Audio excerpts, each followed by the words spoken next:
मध्य प्रदेश में बढ़ते हुए कोरोना के केसेस को देखते हुए हुकूमत तशवीश में मुब्तला हो गई है।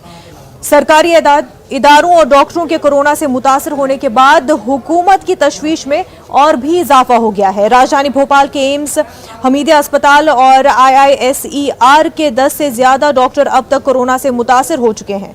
वहीं पिछले 24 घंटों में मध्य प्रदेश में कोरोना के 594 नए मरीज सामने आने के बाद हुकूमत ने बाजार और मेलों पर जहां पूरी तरह से पाबंदी आयद कर दी है, वहीं शादी तकरीब में लोगों की तादाद को 250 कर दिया है, जबकि आखिरी रसूमात और तदफीन में 50 लोगों के ही शामिल होने की इजाजत है।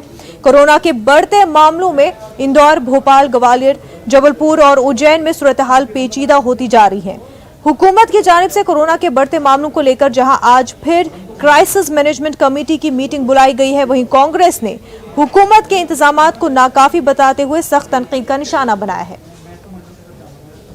बड़ी बड़ी बातें करते हैं। कोविड को लेकर मध्य प्रदेश की सरकार ने हमेशा बड़े बड़े सब्जबाग दिखाए और पिछले रिजल्ट ये बताते हैं कि इन पापियों से दोषी कोई नहीं है। इतने लोगों की हत्या करने वाला अगर कोई है तो ये सरकार है।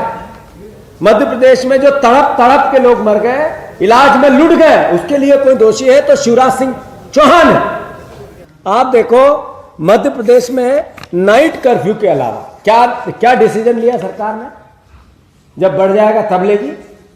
हमारे भोपाल में एक हफ्ते में कोरोना वायरस 1800% बढ़ गए। 1800% एक हफ्ते में। ये अभी नया वेरिएंट आया इसका। नहीं, उसकी समीक्षा करेंगे। देखिए, ये बात सही है कि कोरोना के केस पूरे देश में तेजी से बढ़ रहे हैं, हमारे यहाँ भी धीरे धीरे बढ़ रहे हैं, और इसलिए हमारी जो तैयारियां हैं उस पर चर्चा करेंगे और क्राइसिस मैनेजमेंट कमेटियां एक्टिवली काम करें, इसकी पूरी आपको बता दें, हिंदुस्तान को अंग्रेजों से आजाद कराने के लिए हिंदू